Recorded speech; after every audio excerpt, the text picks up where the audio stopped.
Chapter 31. I would have guessed that Rodeo deciding to break 5 years' worth of stubbornness and take me back home would be the only major life-changing decision made on our bus that day.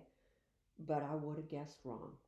Because about 3 hours down the road, Lester Washington had his own momentous buckle your seatbelt change of heart. Lester was driving. We were still in Montana. I was sitting in the seat behind him, reading and sweating and trying to take my mind off what I was going to do the next day. We'd stopped for gas and just barely got rolling again when he flicked on the turn signal and pulled Jaeger onto an exit ramp. No big deal.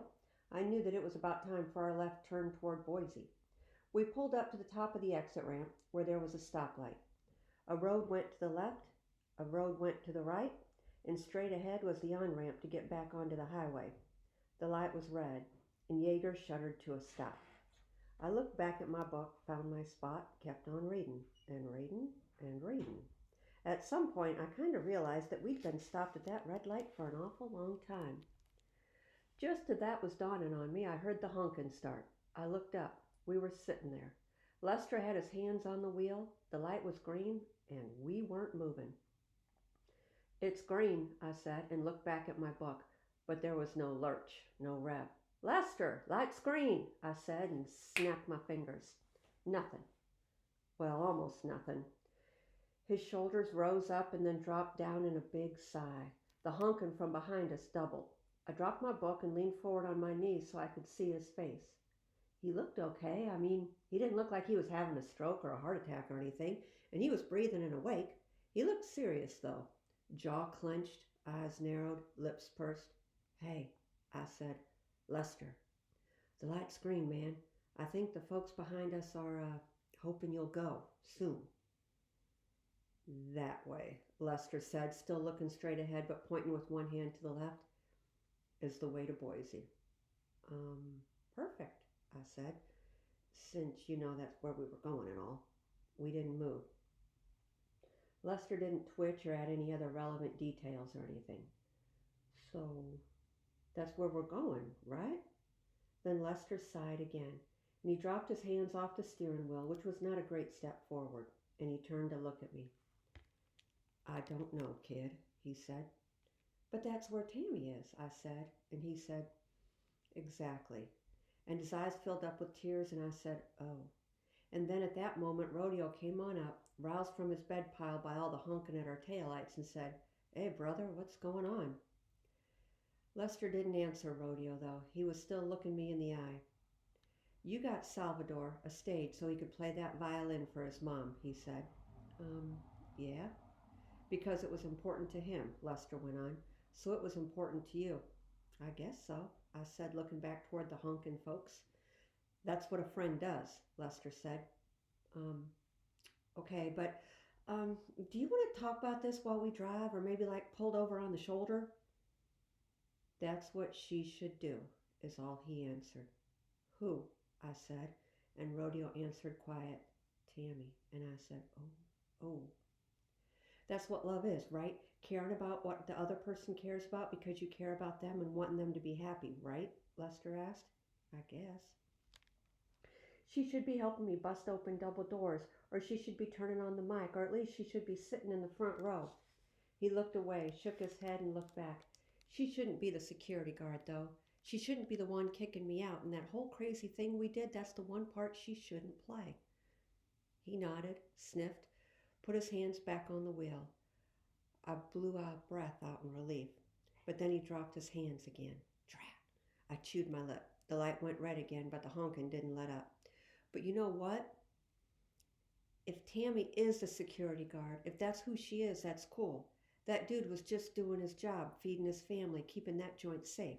If she's the guard, then I shouldn't be breaking in, right?" "That's right," Rodeo murmured beside me. Lester blew out a long, deep breath from the bottoms of his lungs. He looked back and forth between me and Rodeo. "Salvador can't marry the guard," he whispered, "and the guard can't marry Salvador." Rodeo was nodding, and he said, "Totally, man." But I pulled my head back and I said, "Wait, what?" The light turned green. Lester looked at me, his lips set firm with decision. He hit the gas and Jaeger took off, straight forward. across the road, right back toward the highway we just left. Not the one going to Boise. Wow, man, Rodeo said. You sure? Yeah. The first yeah he said quiet and kind of doubtful. The second he said still quiet but with some sureness to it. He pulled his phone out of his shirt pocket and handed it to me. Call Tammy. She's there in the contacts. I scrolled down through the names until I got to her. I pressed the little green phone icon and it started ringing and I held it back out to Lester, but he shook his head and said, No, I can't. I want you to talk to her. Excuse me? I said, but I didn't say it mean like Val had, so it didn't work. I can't, girl. I need you to do it. You want me to break up with your girlfriend? No way. All you gotta do is... But whatever Lester was about to say was interrupted by Tammy's voice coming out thin and scratchy from the phone in my hand between us. Hey, baby, what's up? You almost here? I looked at the phone. I looked at Lester. He gave me begging eyes and mouthed the word, please. I gave him, how dare you eyes right back, but I held the phone up to my ear. Baby? Tammy said. I sighed. This isn't baby. It's, Coyote. Who? Not important, but Lester wanted me to call you. Okay, everything all right? Yeah, well, kind of. I mean, for now, but maybe not in a minute. I wasn't like totally nailing my side of the conversation. In my defense, I'd never broken up with anyone before. What's going on? Is Lester there? Yeah, but he's driving, so he can't talk. Hey, Lester mercifully cut in at a whisper. Tell her I love her. I shot him a side eye because it seemed like an odd place to start a breakout, but I was grateful to finally have some direction, so I went with it. He says he loves you. Okay, I love him too. She loves you too, I whispered to Lester.